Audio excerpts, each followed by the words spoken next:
Hello everyone. So today we're going to do a review and see if this is functional or not. It's a Pioneer DVD player, DV363. And I bought this probably 6 years ago. I found this at a thrift store.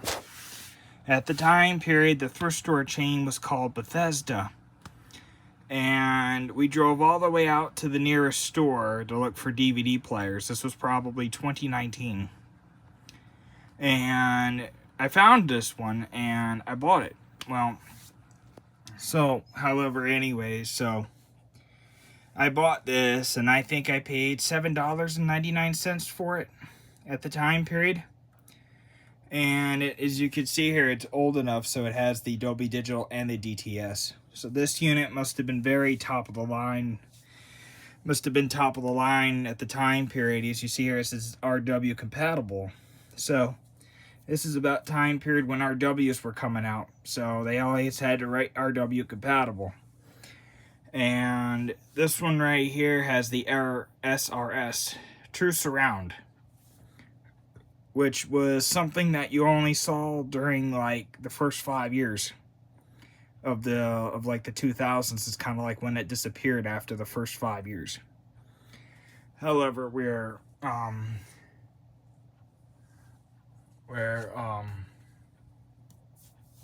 hoping to see if this works here,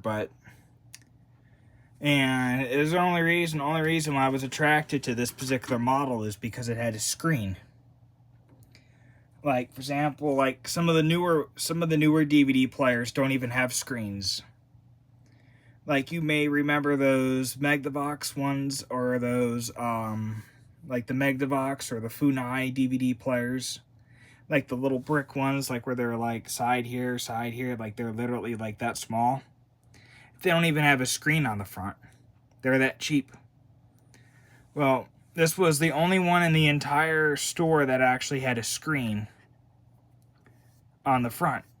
This was the only one that they had that was used. And by the way, nowadays, all this stuff like this is used. Even if people claim that it's new in box, it's not. There's no way to tell unless you have the original receipt and you have the video of them when they bought it. There's no way to tell. As you see here, there's scratches galore on top of here. It doesn't look like there's that many, but there isn't. There is not that many. It's just old. And I bought this because I thought, well, one day I'm gonna need to use it for something, and I'm not sure what. So I just bought it. It was like a blind buy. So as you see here, the tray opens nice and smoothly. It's not very jerky like most of them are. As you see here, it takes a little bit there. And we're going to do some tests here. See if it plays a video CD. And yes, I do have the sound muted. I don't even have the sound on. It's connected right to the amplifier. It's connected right to the amplifier. So, and I do this on purpose whenever I put a DVD player here.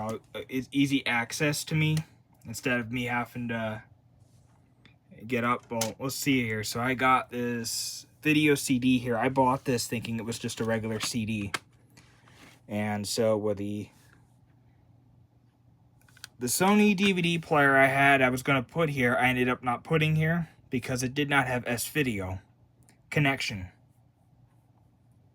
which is, as you see here on the back, I've got these here and the S-Video cable. Well, the Sony did not have S-Video, so I could not use it. And most people would tell me and say, well, just buy an adapter. Well, I looked at buying an adapter. They don't even produce the adapter. The adapter does not exist. It does not exist to go from male of this. I mean, I could not find a female one that goes from female to regular AV yellow. I could not find one. So Here's disc 1, here the body. It looks like it came out in 2000, but this is a 2001 press. I don't know, I found this at a secondhand store. It was brand new, and it was brand new in the plastic. And we'll see if it plays, because I originally had the,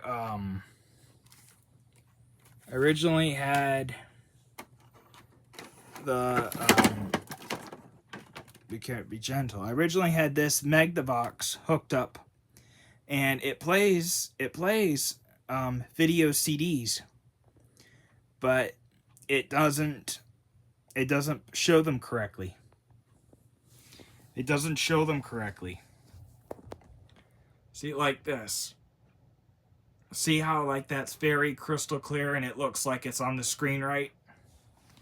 This one right here, be careful what you got, be careful what you buy out there, because I bought this one from a thrift store, and it plays video CDs, but they do not show up correctly up on the screen. So I'm not sure if it's a menu option, because I do not have any Magnavox DVD player remotes.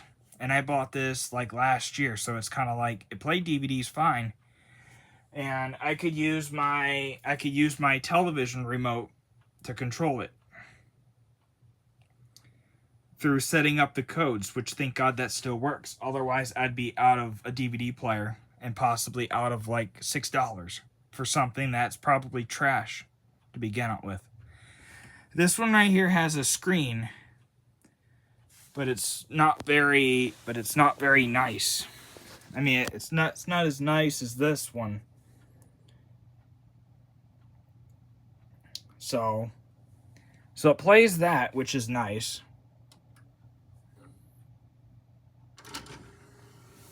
So, and anyway, so I've got this other Pioneer one here that I got I got it from the exact same store. And I got this one. This is a newer one. This one right here actually has HDMI, which is probably preferable by many people these days for some unknown reason. I prefer S-Video and component, so. And I see these a lot. I see this Pioneer model of DVD player a lot. This one right here. It's a DV-410V. I see it a lot for sale. And one thing I like about this particular model is you can get to the menu right here on the front. You don't even need the remote. You can get anywhere on here with the remote. And that's one thing I liked about this one. So I actually bought a Pioneer remote. I got this off of Amazon. I think I paid like $11 for it. It was kind of pricey. It was kind of like on the pricey end, I'd say. But it's an original,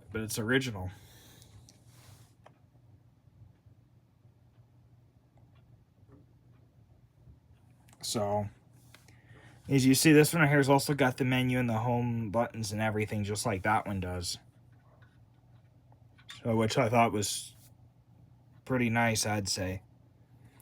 And I did notice this Pioneer has a USB on the front, which of course was really popular throughout the 2000s, second half of the decade, if you call it the best. So this one right here happens to have some scratches here on the front, which probably could be buffed out. But is it worth buffing them out? Probably not. You could probably buy one of these for like 40-50 bucks. New. Probably used. I think I paid like $10 for this. And I asked the people why they had this one priced higher than this one. They told me, it said just because it had HDMI. If it hadn't had HDMI, it would be priced at $7.99. So there you go. They're pricing themselves right out of the gate. And keep in mind, this is like 2019, 2020. Those were the prices. I don't even see DVD players anymore. you're more likely to find those like little Samsungs. Those little junky Samsungs. Nowadays. Yeah, and I do know this tape deck is made by Pioneer, so.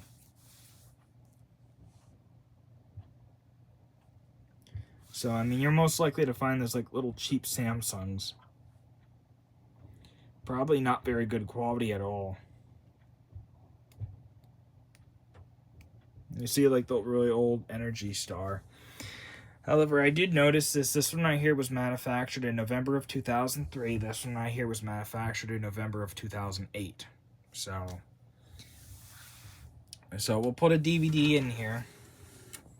And I happen to have one sitting around. So we'll pop that one in. It just happens to be Finding Nemo. So we'll see how it works with this one. It says play. Okay.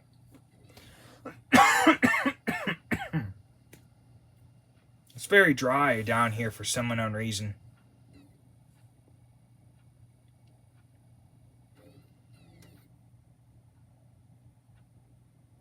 Okay, so it's playing it. Okay, so it recognizes it.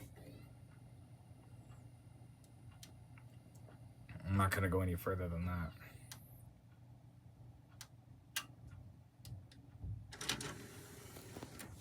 So, plays that, and I'm not going to try a Blu-ray because we already know it's not going to play that. We already know. Blu-ray didn't come out for the US market until 2006. So, there'd be no way for me to put one in here. It might even wreck the player itself.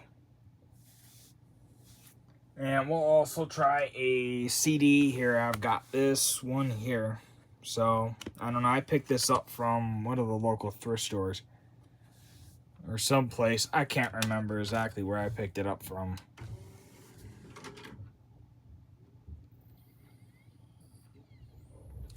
Anyways, when I bought this, I just tested it in the store to see if it worked. And I brought it home and I watched a movie on it.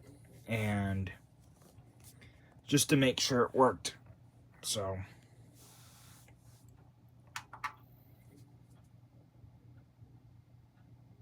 Just to clarify, like, what I do when I test them, when I find them, like, at thrift stores. Is I usually just put a disc in them and see if it plays. If it has a screen on the front, then it tells you if it's playing it. If it doesn't have a screen on the front, you got to feel the vibrations. You have to feel the unit itself. You have to pick it up and hold it.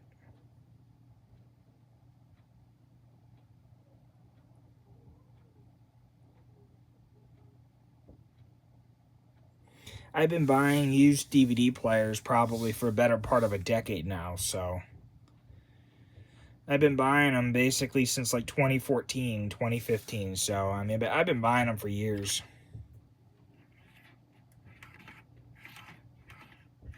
So, it looks like it plays.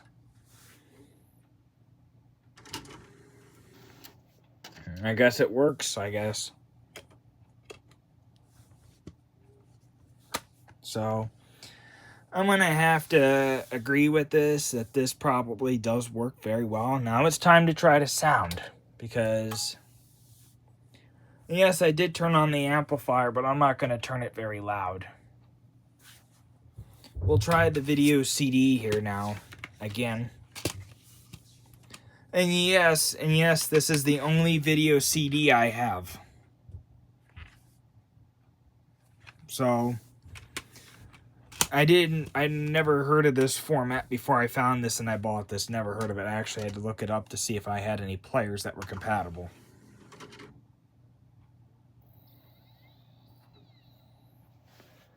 Let's see here.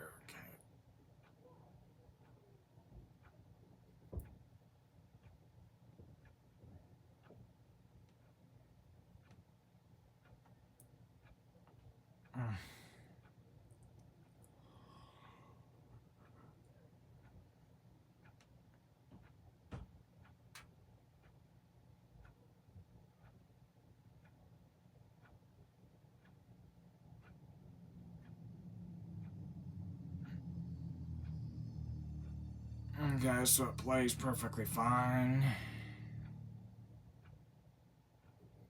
Okay, so there is sound.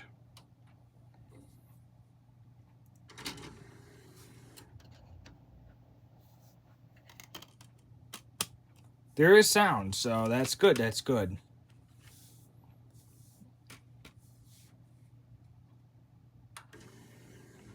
I wonder if it makes any like crazy sound like when you turn it on from the remote control like the older Toshibas used to do. No, there's no chirping sound. There's no chirping sound like how the Toshibas would have it. Let's see how well this works. Home menu.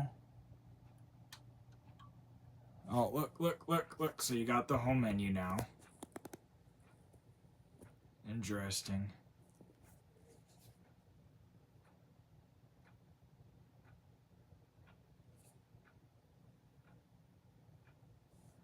Let me see here now. So we'll go down to...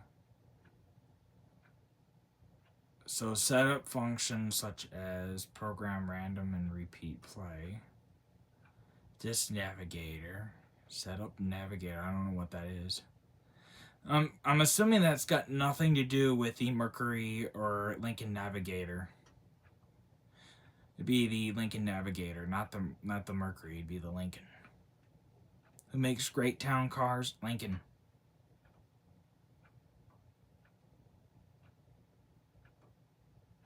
Let's see here. So, oh wow, look at all these settings for 2003. There's an awful lot on here.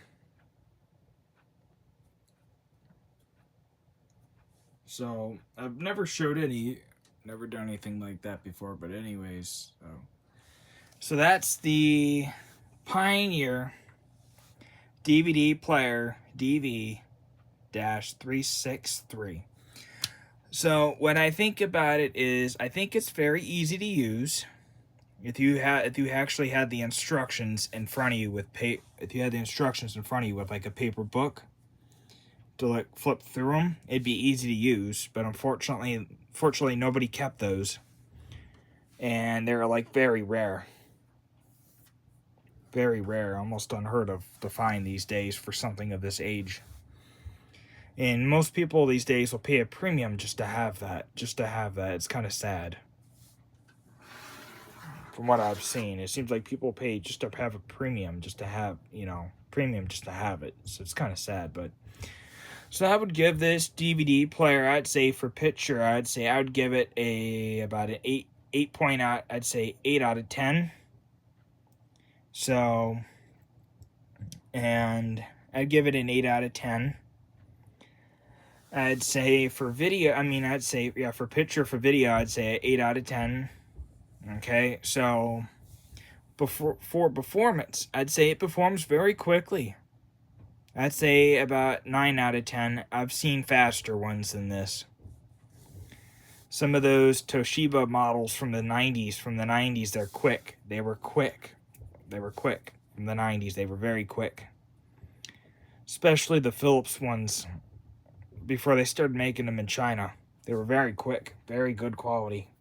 So, I almost would have to put this along that line.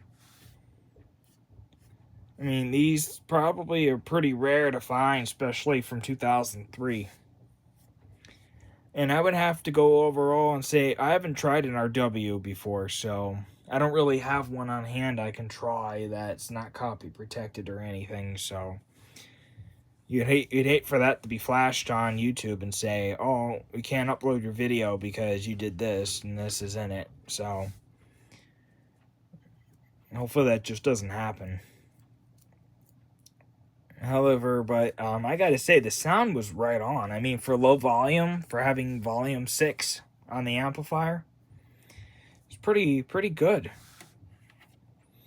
I'm gonna have to say it's not THX certified. It's not THX.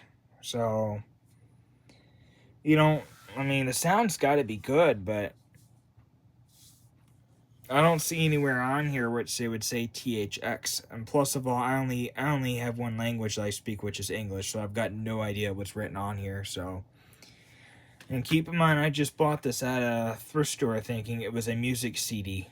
I thought it was a soundtrack because it was in the spot for the soundtracks. So, don't know. I wouldn't know. Would not know.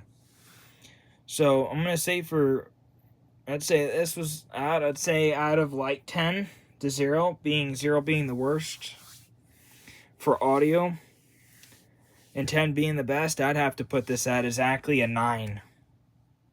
Exactly a 9 for this.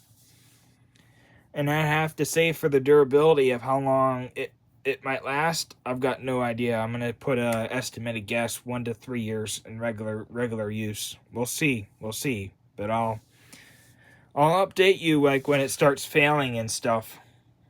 Might be a while. All this dust and everything, all this stuff I gotta clean. It's unbelievable. So we'll see. But the Magnavox there still works, but the one I just showed you earlier. But however, I'm not going to use it because the VCDs don't play very well, and this is the only one I got, so I'd like to find something that I could use for that.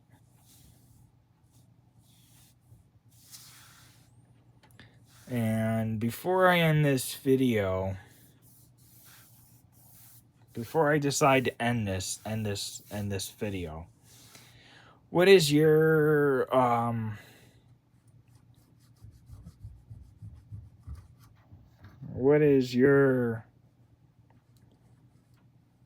point in view on Pioneer DVD players? Do you think they were great when they were new, or do you think that they have aged a little bit and now they're better?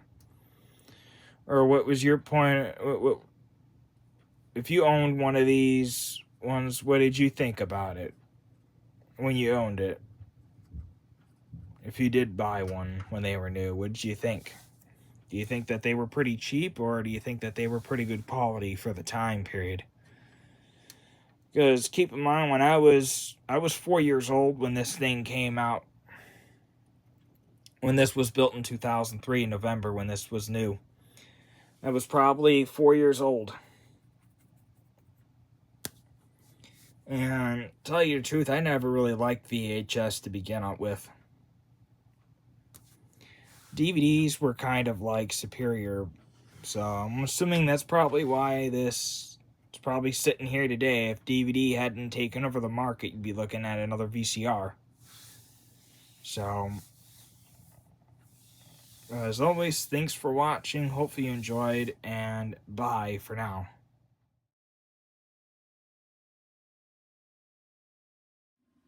Super Satin Productions.